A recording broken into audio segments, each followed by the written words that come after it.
Hello दोस्तों, आज की क्लास में हम पढ़ने वाले हैं गोलीय दर्पण से बनने वाले प्रतिबिंब खींचने के नियम और अवतल दर्पण द्वारा प्रतिबिंब का बनना और उत्तल दर्पण द्वारा प्रतिबिंब का बनना। तो पहले देखते हैं हम कि गोलीय दर्पण से बनने वाले प्रतिबिंब खींचने के नियम क्या है। पहला नियम है आपका फर्स्ट नियम बोलता है आपका कि दर्पण के मुख्य अक्ष के समांतर चलने वाली किरण परावर्तन के पश्चात मुख्य फोकस से जाती है। जैसे कि आपको यहाँ पर ये समांतर किरण आई हुई है, ये किससे मुख्य फोकस से जा रही है परावर्तित होकर। ऐसे ही अगर मैं समांतर किरण इधर से डालूं तो वो भी कहाँ से जाएगी, मुख्य फोकस से जाएगी। अगर यहाँ से डालूं वो भी कहाँ से जाएगी, मुख्य फोकस से जाएगी। यहाँ से डालूं वो भी कहाँ से जाएगी, मुख्य फोकस से जाएगी। फर्स्ट नियम क्या बोलता है, इतना क्लियर हुआ। दर्पण की मुख्य अक्ष के समांतर चलने वाली किरण परावर्तन के पश्चात मुख्य फोकस से होकर गुजरती है। सेकंड नियम में क्या बताया हुआ है, दूसरे नियम में क्या बोला हुआ है, मुख्य फोकस से होकर जाने वाली किरण परावर्तित होकर मुख्य अक्ष के समांतर हो जाती है। अब इसमें उसका बिल्कुल उल्टा कर दिया है। जैसे कि जो किरण जो किरण मुख्य फोकस से डाली जाएगी वो परावर्तित होने के बाद कैसी हो जाएगी, मुख्य अक्ष के समांतर हो जाएगी। कैसी हो जाएगी, मुख्य अक्ष के समांतर हो जाएगी। इतना क्लियर हुआ ना। जैसे कि हम इधर से डालते हैं मुख्य फोकस से, तो परावर्तन के पश्चात कैसी हो जाएगी, ये मुख्य अक्ष के समांतर हो जाएगी। क्लियर। ये हम पहले ही पढ़ चुके हैं। सी को हम वक्रता केंद्र बोलते हैं, एफ को मुख्य फोकस, पी को पोल। मुख्य अक्ष दर्पण का केंद्र से होकर जाने वाला सीधा रेखा भाग होता है। Okay, sorry. अवतल दर्पण द्वारा सदैव आभासी सीधा और छोटा प्रतिबिंब बनता है।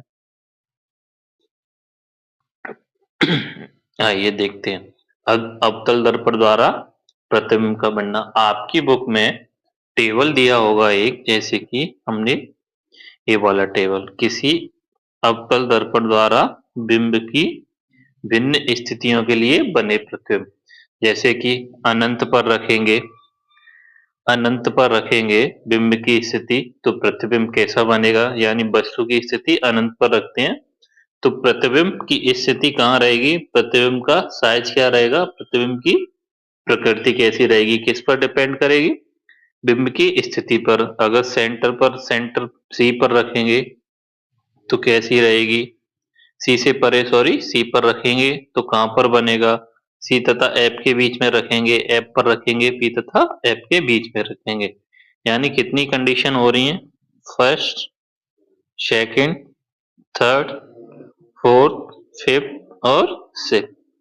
कितनी कंडीशन रहने वाली हैं हमारी, छह कंडीशन रहने वाली हैं। आइए देखते हैं कि अनंत पर होगा तब कैसा बनेगा, सी से परे होगा तब कैसा बनेगा, सी पर होगा तब कैसा बनेगा। आओ, जैसे कि यहाँ पर फर्स्ट दिया हुआ है आपको, फर्स्ट दिया हुआ है जब वस्तु अनंत पर रखी हो तब, तो अनंत दूरी पर स्थित वस्तु से चलने वाली प्रकाश किरणें परस्पर समांतर होती हैं। कैसी होती हैं, अनंत दूरी पर स्थित वस्तु से चलने वाली प्रकाश किरणें परस्पर समांतर होती हैं जो परावर्तन के पश्चात मुख्य अक्ष से होकर जाती हैं। परावर्तन के पश्चात कैसे जाती हैं, मुख्य अक्ष से होकर गुजरती हैं। ओके, इस स्थिति में प्रतिबिंब वास्तविक बनेगा। कैसा बनेगा, वास्तविक बनेगा, उल्टा बनेगा, वस्तु से छोटा बनेगा। हर कंडीशन में हमको तीन चीजें याद रखनी है, प्रतिबिंब कैसा बन रहा है, प्रतिबिंब का साइज क्या है और प्रतिबिंब का कैसा बन रहा है, उल्टा बन रहा है या सीधा बन रहा है। तीनों चीजों का हमें विशेष ध्यान रखना है। ओके, सेकंड दिया हुआ है आपका यहाँ पर कि जब वस्तु अनंत तथा वक्रता केंद्र के बीच में स्थित हो। जैसे कि आप देख पा रहे हो यहाँ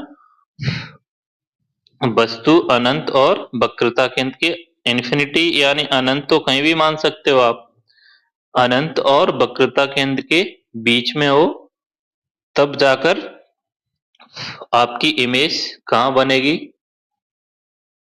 है ना। क्या क्या देखना है हमको, आपने देखा ना कि प्रतिबिंब की स्थिति, प्रतिबिंब का साइज और प्रतिबिंब की प्रकृति। तो प्रतिबिंब की स्थिति क्या रहने वाली है आपकी, क्या बोलता है, जब वस्तु अनंत तथा वक्रता केंद्र के बीच रखी जाती है, यह प्रतिबिंब दर्पण के फोकस पर तथा वक्रता केंद्र के बीच में और वास्तविक उल्टा वस्तु से छोटा बनता है। कैसा बनता है, वक्रता केंद्र के बीच में बनेगा, फोकस तथा वक्रता केंद्र के बीच में बनेगा, वास्तविक बनेगा और उल्टा बनेगा, वस्तु से छोटा बनेगा। जैसे कि यहाँ पर ये आपका वस्तु को रखा गया है, इससे किरणें निकल रही हैं, उसके बाद जो रियल में मीट कर रही है ना, यानी वास्तविक बन रहा है इमेज, तो किधर बनेगा, लेफ्ट साइड बनेगा मिरर के। तो ये जो सी और एफ के यानी वक्रता केंद्र और फोकस के बीच में बनेगा। सेकंड आपको याद रखना है, ओके। थर्ड में आपसे बोला हुआ है कि जब वस्तु वक्रता केंद्र पर रखी हो, जब वस्तु वक्रता केंद्र पर रखी हो तब क्या होता है, यह प्रतिबिंब वक्रता केंद्र पर ही बनेगा। यानी अगर सी ऑब्जेक्ट यह प्रतिबिंब वक्रता केंद्र पर बनता है, वास्तविक बनता है, उल्टा बनता है, वस्तु के बराबर बनता है। कैसा बनता है, वास्तविक बनता है और वस्तु के बराबर बनता है। ठीक है, वस्तु के बराबर बनता है। इसमें ना हम एक डायग्राम ऐसे ले सकते हैं, जैसे ये आपका मिरर हो गया, ये आपका मुख्य अक्ष हो गया, ये क्या है आपका, यहाँ पर आपका फोकस हो गया और यहाँ पर आपका हो गया वक्रता केंद्र। यहाँ पर हमने ऑब्जेक्ट को रखा, ये हमारा क्या है, ऑब्जेक्ट है। ऑब्जेक्ट से जब आप मानो एक हमने समांतर किरण ली जो जा रही है, रिफ्लेक्शन के बाद अगर समांतर आती है तो परावर्तित होने के बाद कहां से, एफ से होकर गुजरेगी, ये एफ से होकर गुजरी। दूसरी हमने समांतर किरण ली रिफ्लेक्शन के यानी परावर्तन होने के बाद, ये भी कहां से गुजरेगी, फोकस से गुजरेगी। तो यहाँ पर इसका वक्रता केंद्र के यहाँ पर क्या बनेगा, इसका इमेज बनेगा। कैसा बनेगा, उल्टा बनेगा, वस्तु के बराबर आकार का बनेगा। जितना आकार वस्तु का है उतना ही किसका रहेगा, आपका इमेज प्रतिबिंब का रहने वाला है। फोर्थ में बोला हुआ है आपसे सॉरी, जब वस्तु मुख्य फोकस तथा वक्रता केंद्र के बीच में रखी हो। कहां पर रखी हो, मुख्य फोकस तथा वक्रता केंद्र के बीच में रखी हो। ये यहाँ नहीं रहेगा आपका, ये आपका यहाँ पर होना चाहिए, प्रिंटिंग मिस्टेक है बेटा वो, ओके। वस्तु यह प्रतिबिंब दर्पण के वक्रता केंद्र तथा अनंत के बीच में बनेगा। कहां पर बनेगा, दर्पण के वक्रता केंद्र, कितना टाइपिंग मिस्टेक किए हैं भाई, यहाँ सी होगा,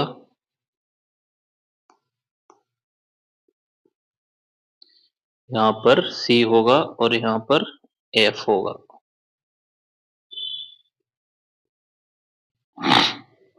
सॉरी, प्रतिबिंब यह प्रतिबिंब दर्पण के वक्रता केंद्र तथा अनंत के बीच बनता है।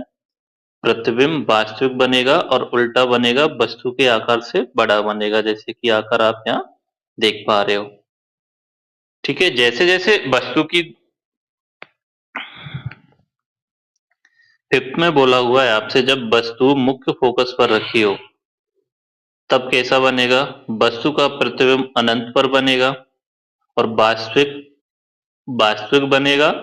उल्टा वस्तु से बहुत बड़ा बनेगा। वस्तु जितनी जितनी पास आती जाती है आपका साइज भी उतना ही बढ़ता जाता है। जैसे कि आप देख पा रहे हो, वस्तु से परावर्तित होकर जो वस्तु से किरणें निकल रही हैं वो परावर्तित होकर अपने अपने मार्ग पर वापस आ रही हैं। ये रियल में कहीं मीट नहीं करेंगी, मान के चलते हैं कि अनंत पर जाके मीट करेंगी, यानी अनंत पर जाकर मिलेंगी। इसलिए प्रतिबिंब कहाँ बनेगा आपका? अनंत पर बनता है। 6 पॉइंट बोलता है आपका कि जब वस्तु ध्रुव तथा फोकस के बीच में रखी हो, ध्रुव तथा फोकस के बीच में रखी होगी तब प्रतिबिंब कैसा बनेगा? यह दर्पण के पीछे बनने वाला है। सिर्फ एक नियम ऐसा है जिसमें दर्पण के पीछे बन रहा है, आपको याद रखना है।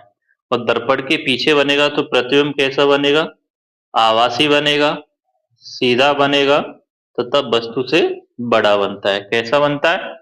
आभासी बनता है, सीधा बनता है, वस्तु से बड़ा बनता है। क्लियर?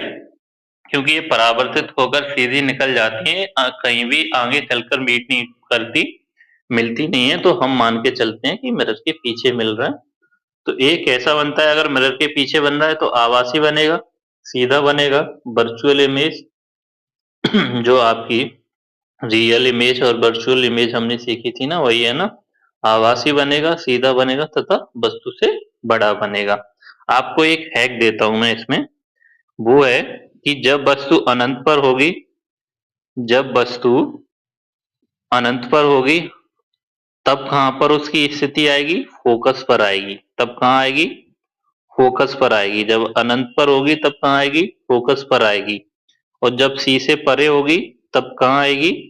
सी तथा एफ के बीच में आएगी। कहां आएगी? सी तथा एफ के बीच में रहने वाली है। और जब वस्तु सी पर होगी ना तो सी पर ही रहेगी। यानी आप इस क्रम को याद कर लेते हो कि जब वस्तु अनंत पर है तो कहां पर रहने वाली है? जो फिफ्थ नंबर पर एफ पर रहने वाली है, फोकस पर। और जब सी से परे है तो सी तथा एफ के बीच में रहने वाली है। ठीक है? और सी पर है तो सी पर ही रहेगी। पी तथा एफ के बीच में, तो ए इन पांचों से हटके है, दर्पण के पीछे बनता है, बड़ा बनता है, आभासी और सीधा बनता है।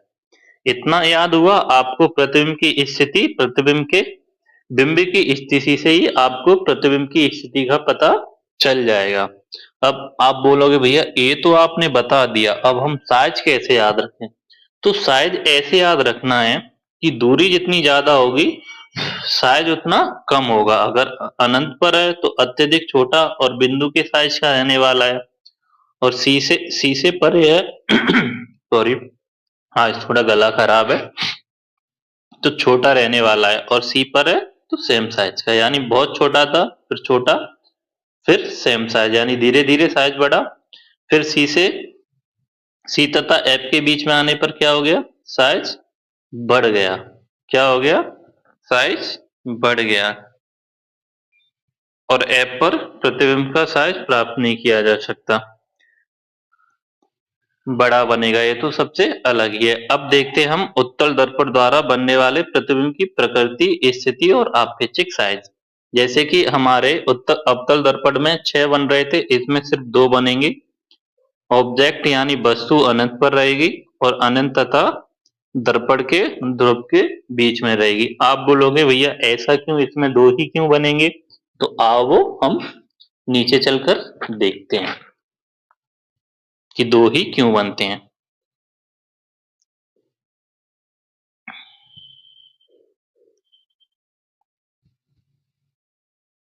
दो बनने का रीजन ये होता है कि सॉरी, वस्तु को हम लेफ्ट साइड में रखते हैं मिरर के, लेफ्ट से, और किरणें कैसे जाती हैं? बाएं से दाएं जाती हैं। तो वस्तु को अनंत पर रखोगे एक तो, जैसे कि जब वस्तु अनंत पर रखी है उससे आगे इसका सेंटर और फोकस कहाँ होता है? राइट साइड में होता है। उत्तल दर्पण का सेंटर और फोकस कहाँ होता है? राइट साइड में होता है, तो इधर तो ऑब्जेक्ट को रखने से रहे, तो इसमें दो ही स्थिति बनती है। एक बनती है जब ऑब्जेक्ट अनंत पर होता है, और दूसरी बनती है जब अनंत तथा पोल के यानी मुख्य अक्ष के बीच में होता है। ओके, पोल को सॉरी ध्रुव के बीच में होता है। ठीक है, पहला है आपका, जब वस्तु अनंत पर हो तो प्रतिबिंब बनेगा मुख्य फोकस पर बिंदु के प्रकार का। कहाँ बनेगा? मुख्य फोकस पर बनेगा, यानी यहां पर आकर बनेगा। कैसा बनेगा? अगर मिरर के पीछे बन रहा है तो आभासी बनेगा, और कैसा बनेगा? सीधा बनेगा। कैसा बनेगा? आभासी बनेगा और सीधा बनेगा। दो ही कंडीशन है इसमें। अगर अनंत पर है तो पोजीशन क्या रहने वाली है इमेज की? आप बोलोगे कि भैया फोकस पर बनेगा, बिहाइंड द मिरर, यानी मिरर के पीछे फोकस पर बनेगा। साइज कैसा रहेगा? बहुत छोटा रहेगा, पॉइंट साइज रहेगा। इमेज कैसी बनेगी? आप बोलोगे आभासी बनेगी, और कैसा बनेगा? सीधा बनेगा। क्लियर? सेकंड है आपका कि जब वस्तु दर्पण के ध्रुव और अनंत के बीच में हो, जैसे कि यहाँ पर इसको रखा गया है, ये आपका ध्रुव है, इधर कहीं भी अनंत मान के चलते हैं। तब प्रतिबिंब कहां पर बनेगा? प्रतिबिंब ध्रुव और फोकस के बीच में बनेगा। जैसे कि यहाँ पर आप देख सकते हो, यहाँ पर ये मीट कर रही हैं, ये मिल रही हैं किरणें आके। तो प्रतिबिंब कहाँ मिलता है? जहाँ किरणें मीट करती हैं। तो ये आपका ध्रुव है और ये आपका फोकस है, तो इसके बीच में आपकी इमेज बनेगी। ये जरूरी नहीं है कि यहीं क्यों बन रही है, थोड़ा आगे पीछे चलता है। और इमेज कैसा रहेगा? आभासी रहेगा, सीधा रहेगा, और वस्तु से छोटा रहेगा। आपको याद रखना है कि उत्तल दर्पण में दोनों इमेज कैसी बन रही हैं? सीधी बन रही हैं, और वस्तु से छोटी बन रही हैं। कैसी बन रही हैं? सीधी बन रही हैं, और वस्तु से छोटी बन रही हैं। जो हमारा अवतल दर्पण में लास्ट था ना, उसमें कैसा बना था हमारा? इसलिए बता रहा हूं आपको कि बच्चे कंफ्यूज हो जाते हैं। जो आपका सिक्स था ना, उसमें इमेज आभासी जरूर थी, इमेज आभासी जरूर थी, लेकिन वस्तु के साइज से बड़ी थी। कैसी थी? वस्तु के साइज से बड़ी थी, वस्तु के आकार से बड़ी थी। लेकिन उत्तल दर्पण में दोनों आभासी इमेजें वस्तु के आकार से छोटी होती हैं। आई होप इतना आप लोगों को क्लियर हुआ होगा। अगर क्लास में कहीं भी आपको डाउट होता है तो एक बार कमेंट बॉक्स में आकर जरूर बताएं। Thank you.